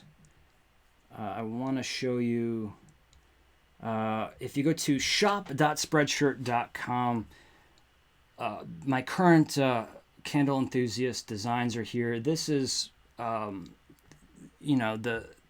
the kind of the official logo. I think I'm going to keep playing with it, but I wanted that Happy Days 1960s diner neon sign, but also kind of looks like a turntable record player thing going on. And the colors I love are that turquoise or seafoam green, contrasted with the pink or purple tone. So that is the main Candle Enthusiast logo, at least for the time being. And look at that hat. I love the hat. I wouldn't wear that hat because I don't look good in hats, but somebody would. I have this Easter design. Don't stop, keep going. And it's got a little candle enthusiast logo underneath it with something that looks a little bit like what might be a peep, but wouldn't harm any intellectual properties. Let's hope not, anyway. And what else do we got here? And then the shirt I'm wearing right here is my spiritual animal, the candle enthusiast Santa Claus. The plush has been with us from the beginning, and he continues to travel with me to this day. As you see right here, price started at $21.49. Well, not start. There's some items cheaper, but this is was this a men's premium T-shirt? So that color is, and everything is exactly what I'm wearing. And trust me, I don't really make much more commission on a regular T-shirt versus a premium T-shirt, but I have both a regular T-shirt and a premium T-shirt. There's a difference of a couple dollars. It makes all of the difference in the world. This thing will not, it just doesn't wrinkle. It's just, like, it's amazing. Like, every time I put it on, it looks brand new, and it feels very comfortable. So a little bit of promotion. Again, this is not money for me to go grocery shopping with. This is money to help us produce videos. We need funds, people. We need funds. Any way you can help, want to help, in the description below. I'm ready to go. I have a whole notebook. I'll be happy to share with you a whole notebook of different ideas that I want to do for 2020. But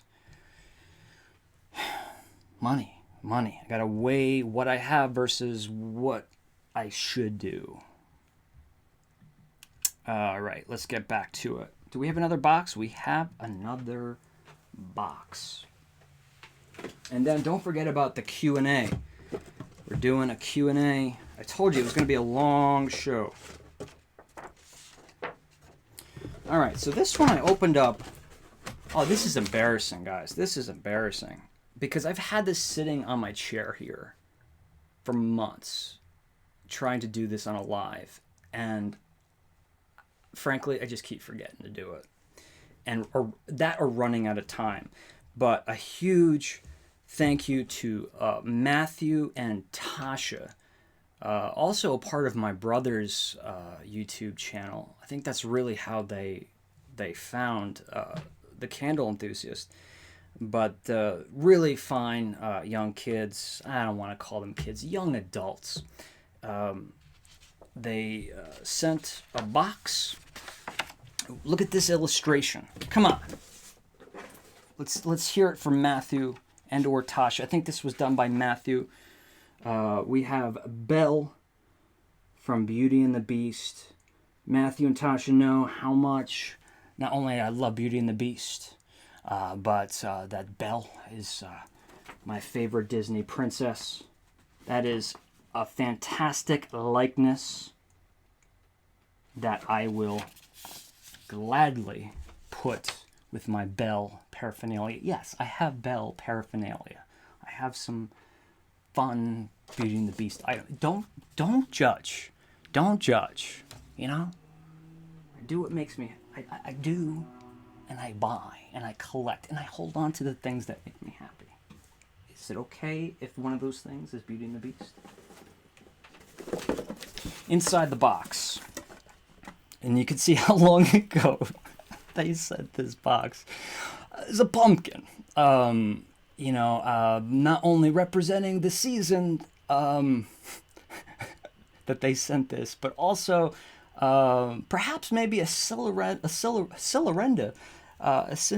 reference as well. That's a beautiful pumpkin. I've seen this stuff before a long time ago. Beautiful little token. We have some candles. 3 little, like, tea light candles. Little pumpkins, some gourds. It's actually so pretty, the way it's wrapped. It's almost like a display on its own. Do I open it? Do I burn it? Or do I let it be its own decoration? We have scented tea lights, apple fig tart, 9 of those. Let's see. Do we have a candle company here? This was probably a part of a bigger collection. So I don't see the candle name. Maple syrup on top of that apple fig. Wow, that's really pretty. There's a sticker on here, and I don't know. Wow, that's actually really pleasant. Not that I would be expecting any less. And there's a note as well. Here is a nice fall package for you. We hope you like it. Matthew and Tasha, and they've attached their YouTube names, which is Bobcat500 Gaming and Beautiful Toy Reviews. Thank you so much for sending this, and I'm deeply sorry that your package went under the radar. Somewhere when I was filming a movie, not my movie, but I was working on a film back in November, that's when everything all got messed up. Because pre-production started essentially late September. So thank you, Matthew and Tasha. And any of you folks who've sent cards, I've gotten them all. Thank you so much. But we're really not running out of time, but I do want to pick things up a little bit. Let's read some question. Let's do some Q&A. If that's okay with you folks. How are we doing on... We got 35 folks watching. Remember to hit that thumbs up if you can. I just did it myself. So a promotion here. Not really a promotion, but... I'll tell you how I got these questions. The Candle Enthusiast Facebook fan group. That's right, folks. If you go onto Facebook, we all have Facebook accounts. Check out the Facebook fan group. It's not run by me. It's run by the fine folks who started this almost 3 years ago.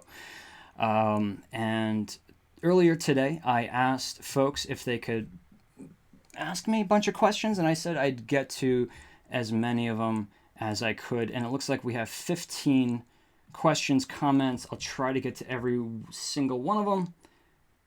But before I do that, I wanted to promote a little something from my buddy, my friend, Philly Candleman, Brett, if you're listening. Brett's been working on a video of a flower show. I believe it was in New Jersey, and he's very passionate about flowers and, of course, aromatics. So it's like, this was like, his perfect experience. You got a press pass. It was all legit. It was inside, got some beautiful footage. And he's not done with it yet, but he mentioned that he would be in a short time. I'm going to show you just a quick clip. This is only 21 seconds of some of the footage. It's just absolutely gorgeous. I wish I could have gone. Just excuse the poor resolution. I'm sure Brett filmed in at least high definition, but when I stream these videos, obviously it doesn't go out in that. But look at the design.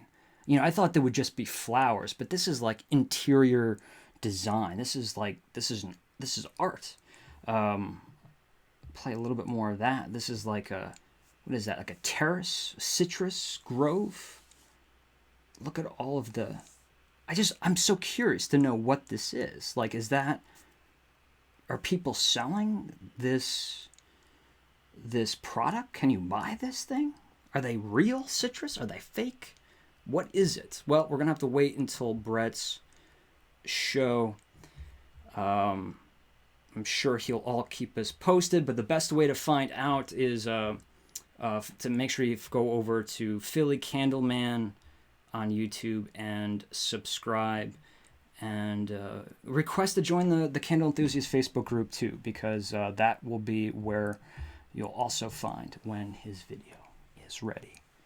And Doug from Spooky Villages, happy house hunting, and Anthony of Candle Cafe and pursuing I don't want to say bigger and better, but expanding his artistic horizons.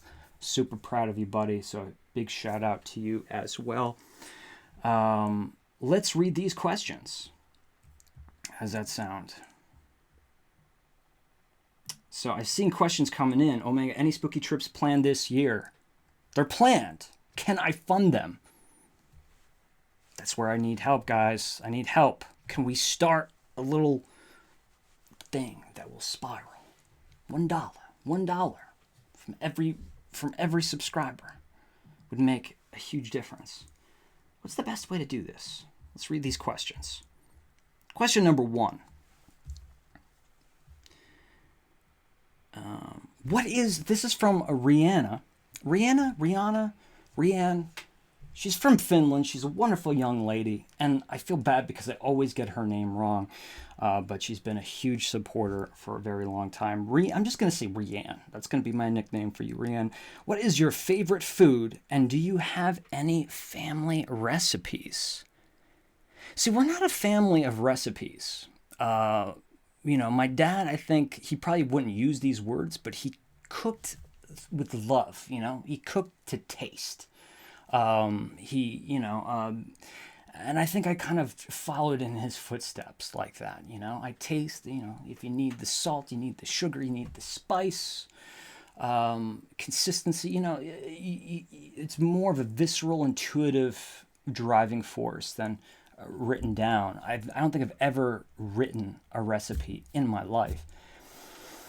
But does my family have any recipes? My grandmother's pizza recipe. Oh, yeah. Single loose leaf piece of paper in her own handwriting in a very safe spot. It's a funny story about that recipe, but I'll have to save it for another time. She made fantastic pizza. And what is my favorite food?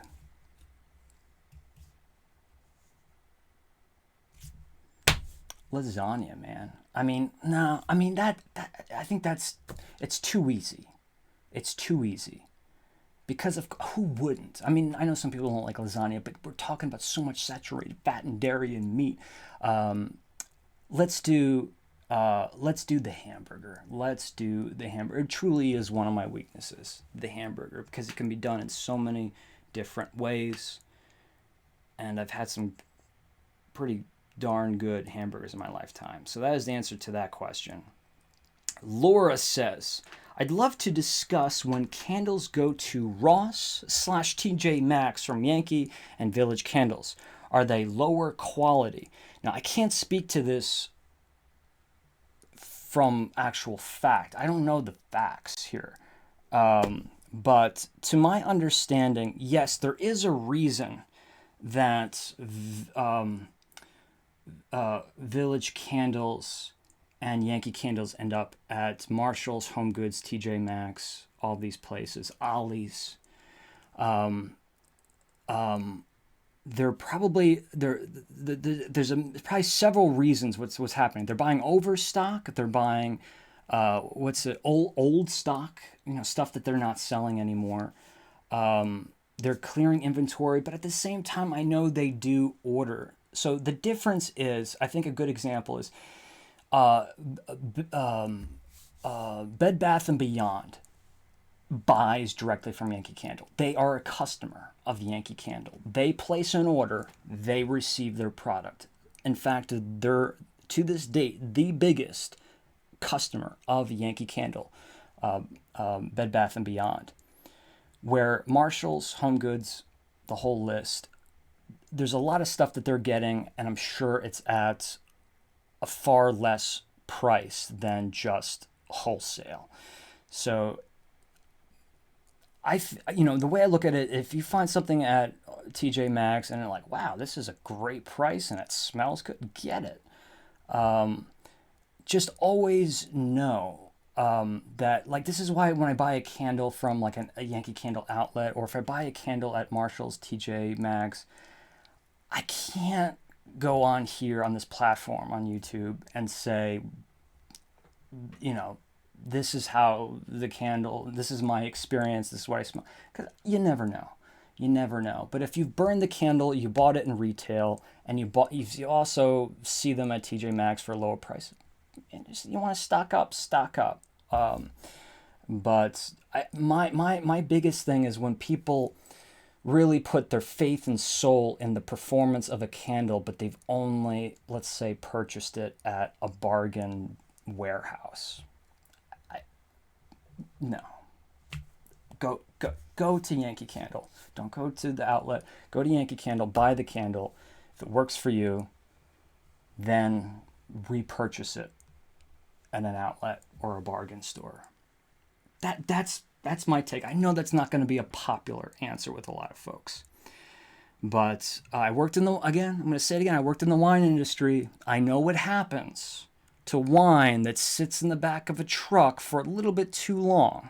It doesn't go in the garbage, but it goes elsewhere, and it doesn't go to the fine wine shops. Okay, so if you catch my drift here, when products don't just go bad in the factory during manufacturing, there's a lot of other things that can go wrong with the products elsewhere, and they need to find a home. They never go in the garbage.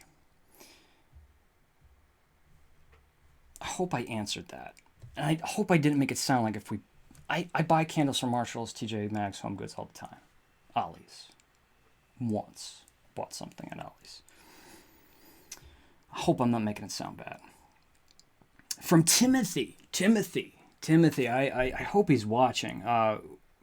Good friend of mine, and a big supporter of the Candle Enthusiast. He writes, if you had to pick one album, one TV show, and one film, what are your picks? I apologize in advance if this is too difficult. Smiley emoji. Just to be clear, all of these questions are on the Facebook fan group. So if you want to leave questions for future lives, go on Facebook, request to join. It's a great place, trust me. It's not just candles, guys. Pick one album. Oh God, why are you doing this to me, buddy? I'm just gonna go with. I'm not saying this is my final answers. I'm just gonna go with ones that come to my head. I'm gonna say,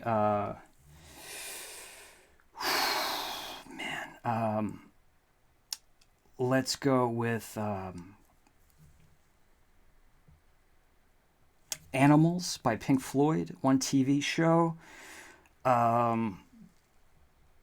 Seinfeld, and one film.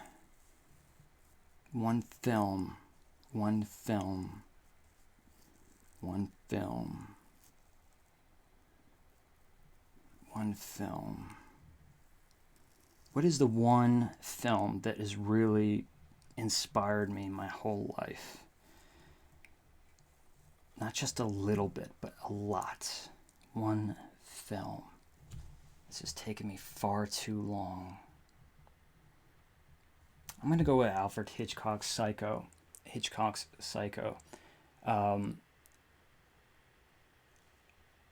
Not his best, but a movie that inevitably I watch at least once a year. I'm starting... Why am I only seeing some of the comments here? Okay, I'm going to go back up the list. I apologize, I missed some comments. Molly, it would need to be at least one separate video, but I would love to see a video of your entire candle collection. Yet another... Molly, you're not the only one. It is one of the biggest requested things. It's just, it's like when you have one time to do it. You have one chance to show off your entire collection. And I just don't want it to be this really poorly edited video, or maybe not edited at all. Have it be ugly, bad. I want it to be killer. I want it to be exciting. If it's an hour long, I want it to hold your attention. So that has been my holdup from doing a video on my entire. Let's just talk about my Yankee Candle collection, because it's just, I need to make sure that it's communicating the importance of each candle that are on these shelves, because all of them have very special meanings to me for completely different reasons. So it's not just showing what the candle is. You know, I really wanted to do every candle justice. So we will get to that. I promise we will get to that, hopefully sooner rather than later. But thank you, Molly, for asking that question. Jordan Burke, what is your favorite non-floral spring scents? What are your favorite non-floral spring scents? So this is going to be anything that smells refreshing in the form of beverage. I have a degree in beverages. I've studied beverages. I'm not a big cocktail person these days, but I love the art form of mixology. So anything that when you smell it, it doesn't just smell like a bowl of blueberries, but if it smells like something that's cold, or has ice in it, and has got, it's tart and it's sweet, or it's even robust, like an aperitif, something that's got a little bit of like bourbon mixed into it. Anything that you would consider refreshing. So let me just get a little bit of help here. One of the candles that I've been wanting to talk about, long retired, it's called Nectarine and Honey. If you can hunt that down, it's a pretty old Yankee candle, but it's really good. Fruit Smoothie. More contemporary candle, Sicilian Lemon it's like my go-to. Sicilian Lemon is like my go-to Italian ice, the Italian ice desserts. Or if you're a Bath and Body Works person, the sugared lemon zest candle. Oh my God, it really tastes. It smells, it smells like the lemon, like, what's the can? Is it Rossi's? Rita's frozen ice. Delicious. So yeah, so anything in the frozen dessert or beverage category. Jordan, thank you for asking that question. Jennifer, Sasha, since starting TCE, the Candle Enthusiast vlogs, almost 4 years ago now, 4 years ago, wow, we're getting closer to that. What has been the most rewarding and fun part about it for you? Man, that's a good one. If you could just give me a little bit of time to answer this one, because this is a very important question. I went into making videos without the real idea that I would ever have any communication with anybody watching it. It's so hard for me to think about it now, but in my mind, the idea of making a YouTube video is you make a video, you do your best job, you put it out there, and you hope you see numbers. Bing, bing, bing, bing. That's it. What I didn't realize is that I would receive cards in the mail, that I would receive letters from young kids who watch my videos, that I would get Christmas gifts, birthday gifts, that I would receive warm well wishes when my father passed away, that all of these people from all around the world would see something special in one of my videos, and felt the need or the want to reach out to me to just simply say, hey, thank you, I enjoyed it. And most of the time, it's not just a hey and a thank you. There are these very heartfelt, warm messages that, without question, has enhanced my life. It has changed and enhanced my life, and that is not an exaggeration. My only wish is that I could just do more. I wish I could. If I could put out a video a day, and not even make $1. I don't care. I'll live in a tent. If I could put out a video a day that was up to par, up to standards of what I consider good enough, I would give anything to just be able to do that, because I feel like when I'm on my game doing these adventure videos or doing a destination video, I feel like in some way I'm touching my calling. Like this is what you're supposed to be doing. I just, I wonder if I have it with me.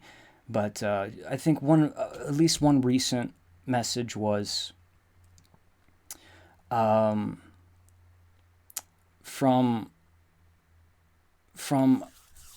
I just want to make sure it's okay to share this publicly. I think it is. There was a young girl whose father wrote me and said, thanking me for one of my Santa's Village videos, my most recent.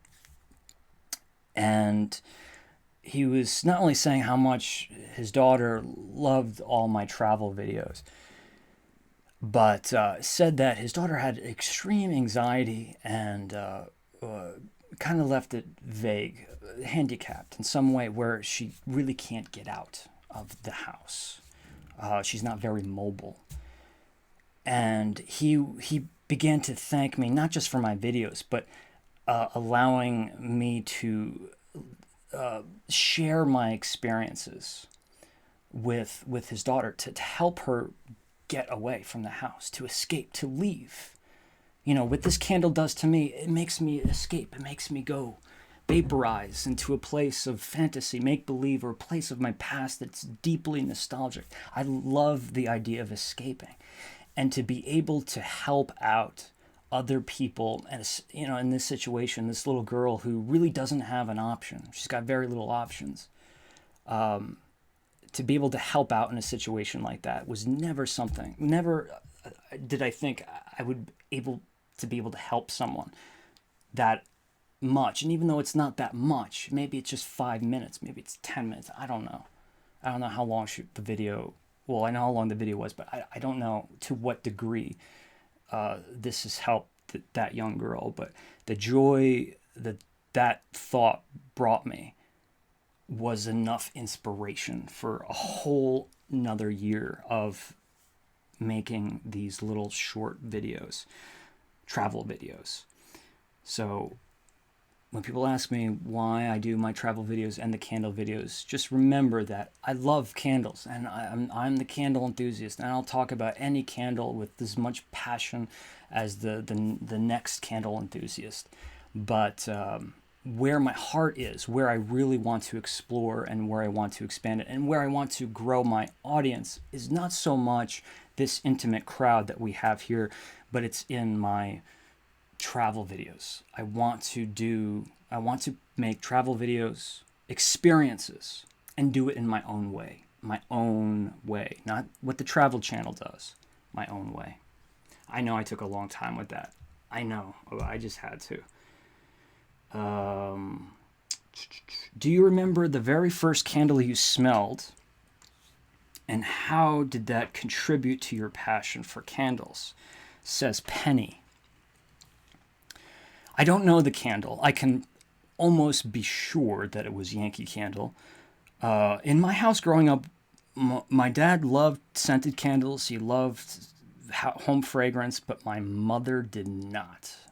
She absolutely could not stand it. In fact, I don't think she'd mind me saying this. They had quite a few moments of bickering over having scented products in the house. My mother's just really allergic to a lot of the products in candles and even just the natural organic stuff. He couldn't even buy her flowers on Valentine's Day. But my aunt, my father's sister, I remember visiting her house around the holidays, and my aunt is her house was just the epitome of New England. Warm colors, warm light, dimmed light, fireplace, Christmas sweaters during the holidays, always a warm beverage in your hand. It was just super comfy. And I just remember walking in and just smelling this cornucopia of fruits and spices. I wouldn't be surprised that the first time I smelled Home Sweet Home by Yankee Candle was in my aunt's house, or the first time I smelled a Spiced Pumpkin or Harvest by Yankee Candle was in my aunt's house.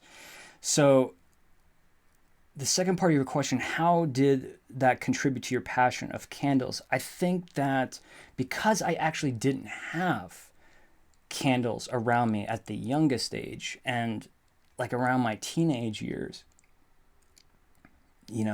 I didn't even realize then that I was passionate about it, but I immediately had, I had then what I have now. When I smell something, there's an association. Maybe things are just wired weirdly in my head, but I see something, sometimes I feel like I can feel something, I can hear something when I smell something. Synesthesia, if anyone wants to research that, I don't know if I have it, but it's something that I have enough experience of being so passionate about aroma that I know that some people don't have what I have, and I want to express what I'm experiencing to them. So that's what really I think drove my passion for it, was to not just buy the candles and share them or have them for myself, but to share with friends and family and explain to them why I thought these Yankee candles were so special. So a lot of words there. I hope I answered your question somewhere in there. Rachel, administrator, I gotta watch what I say here. Administrator of the Candle Enthusiast fan group on Facebook. What are some locations for future adventures you're hoping to go on? I'll give you one, and this one's going to cost a little bit of money. But I found a very scary place, Rachel. And when I say scary, I mean a very spooky place. It is a house. Maybe some people would call it a cottage. I might even call it a cabin. But it's very old, and it has a lot of local myths and superstitions attached to it. A lot of stories, a lot of urban legends about this house. A lot of hauntings, publicized happenings inside of this house. And, weirdly, a very early video that I made on the Candle Enthusiast introduced me to the owner of this place. And it wasn't until this past year, if I give too much information, I'll give away the place. It's not a place that's known, but I don't want you guys to know exactly where it is or what it is. But there were several people who stayed there. It's a place for rent. You can rent this house out, and they knew nothing about this house being haunted. And they sat down with me, at least 6-7 people, and they all independently had their own stories, and they were so good. Like, if they wrote these stories, they would be like the 7 best writers in Hollywood. They were so good. So there's something about what was happening when they're all staying there, whether it's really haunted or if fear was contagious in this situation, but they stayed there over the course of a week, and the stories kept getting crazier and crazier. And then when I looked into it,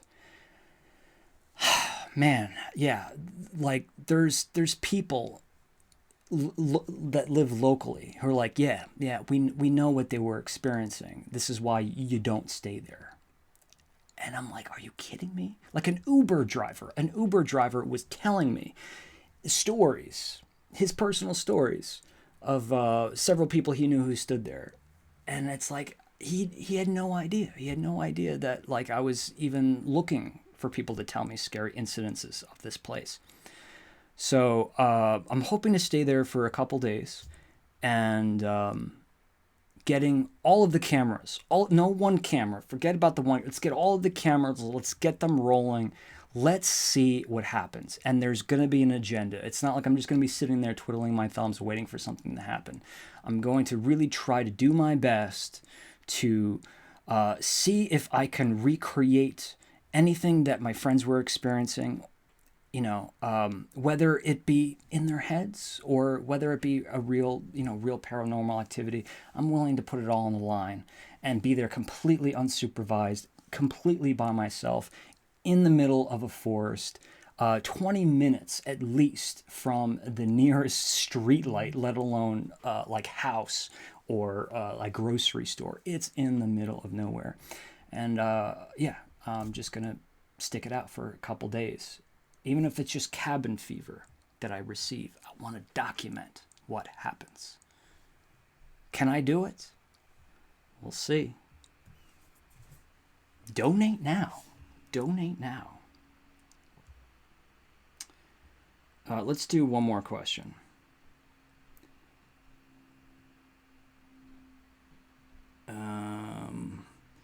What is your signature candle for each 4 seasons? Says Ray Vasquez. It's a great question, Ray. Witch's Brew for autumn, even though if you've been a part of the fan group long enough, you know that I have 3 phases of autumn. They're distinctly different. Witch's Brew would fall into autumn, phase 2. Christmas. I mean, this is not going to be a surprise because I always go with the classics. Let's say a tie between Balsam and Cedar and Christmas Cookie. Spring. You know, there's not a lot. Okay, well, there's just not a lot of like spring classics in Yankee Candle. I could be wrong. They're probably all floral. Yeah, like April Showers is probably somewhere I can go. Meadow Showers is another good one. I think that's a great one to pick. It's green, it's floral, it's very atmospheric. It gives you a sense of place. But it's not too powerful where my sinuses can't handle it. Let's say Meadow Showers, I think, is a good pick. And Summer Candle, Yankee Candle. And I have to cheat. Can I use Over the River? I'm going to use Over the River.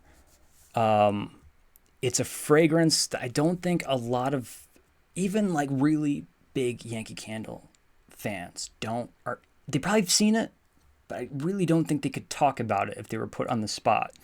If you're a fan of Crisp Fall Night, excuse me, let me take that back. Let me make sure that's correct. Yes, if you're a fan of Crisp Fall Night or Autumn Nights by Yankee Candle, it's a softer, less cologne-driven version, and that's a really poor way to diminish it. It's a great candle. I just have to give you a frame of reference. It's spicy, it's herbal, it's floral, and wonderful notes of like maple and citrus and pepper. It's wonderful. Over the River, and the river has always been metaphorically something in my mind, like riding the river. It's kind of how I visualize the past, present, and future. I want to thank you guys for asking all of these questions. I wish I could have taken more direct questions. And we have a $5 super chat from Vintage Road Candles. Vintage Road Candles. Does that mean you make candles? Do I not know about Vintage Road? We need to become acquainted. But $5, thank you so much for the super chat. That's very, very much appreciated. We can do that now on this channel. I think it's time to wrap things up. Hit that thumbs up button. I promise all the lives won't be this long. In the future, I'm going to try to keep them under an hour, but I figured I've been absent for quite a while. I needed to catch up, and we needed some quality time together. But also, if you enjoy the edited videos, I understand. If you want just like the 5, 10, 15, 20-minute videos to pick and choose from, you don't have 2 hours to sit down and spend with me on a live. I get it. They're coming, and they're going to be on this channel. And the main channel, The Candle Enthusiast, is going to be all of my vlogs, experience videos, travel videos, anything. Anything that I'm producing on a candle company. I'm working on a soap. I told you, Asia Luna soap company. They're going to be a little bit more finessed videos. That's what the Candle Enthusiast is going to become, and it's going to branch outside of candles and going to encompass more of nostalgia and experiences and history and in the other arts, but always keeping aroma as its driving force. It's a weird concept. I don't think it's been done before, so it could be a huge success or a huge bomb, but I'm going with it. Aromatic Adventures. So make sure you subscribe to both places. Thanks again to Vintage Road to Candles for the super chat, and I want to thank all of you folks for joining in, or if you're watching later, please give me a question down below. I'd be happy to answer any questions about this video or anything, as long as you keep it family friendly and clean. And be sure to head over to the Candle Enthusiast Facebook fan group. Request to join. It's not just about candles. It's a place with a lot of fun, very polite, very happy and passionate, very knowledgeable folks who are share a lot of passions, and they're like-minded, is what I like to say. I love the holidays. They love the holidays, and I've learned more from them than probably I did in college. Just the folks on the Facebook fan group. That's not saying a lot, because I still owe quite a bit of money on my college loans, but that's good. I will thank you guys. No, I will see you guys soon. Thanks for joining. I'm going to get some coffee. I'm going to go relax. Everyone have a happy, I can't speak today, happy Sunday evening. If you have family around, spend some time with the family. Flip the channel. I'm sure something's good on. A cable channel these days, there's not a lot of good on, but maybe, flip and, find something good and create a moment with, whether it's your mom or dad or brother or sister, your nephew, whatever it may be. Create an experience. Take this opportunity tonight and do something special with it. And this way, tomorrow morning when you wake up and you're off to work, maybe it won't feel as depressing going to work. But I'll see you folks real soon. Really, from the bottom of my heart, thank you for everything, and I will talk to you soon. But until then, be good, would you?